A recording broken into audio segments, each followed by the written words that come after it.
ameuliza swali kwamba ukiwa na mtaji wa 500,000 au 700,000 unaweza ukafungua biashara gani? Okay. Mtaji wa 500,000 au 700,000 ni mtaji mkubwa sana, lakini pia ni mtaji mdogo sana. Inategemea na biashara ambayo unataka kuanzisha. Biashara yoyote inahitaji wazo la biashara, hicho ni cha kwanza. Cha pili inahitaji mtaji, na cha tatu inahitaji location au sehemu ambayo utaenda kuanzisha hiyo biashara yako.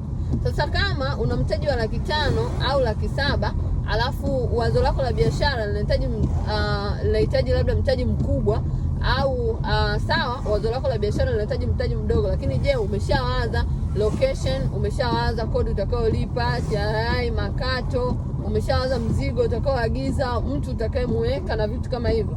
Kwa hiyo mara nyingi mtaji mdogo ni riski sana kwenye biashara. Labda upate biashara ambayo haihitaji vitu kama hivyo ambavyo nimevitaja hapo. Na ni biashara gani hiyo?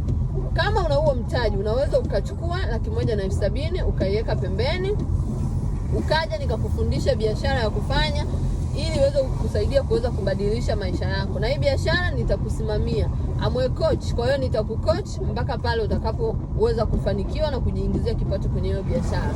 Kwa hiyo mimi nipo. Hiyo 500,000 yako, 700,000 yako, toa 170,000 njoo fanye biashara, hiyo nyingine iweke kwa ajili ya mambo yako mengine na hautojutia.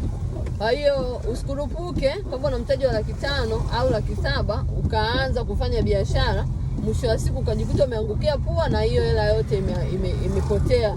Kwa hiyo kama una huo mtaji, njoo nikufundishe biashara ninayofanya mimi ambayo imenisaidia kuweza kubadilisha maisha yangu. Naamini hata wewe itakusaidia kuweza kubadilisha maisha yako.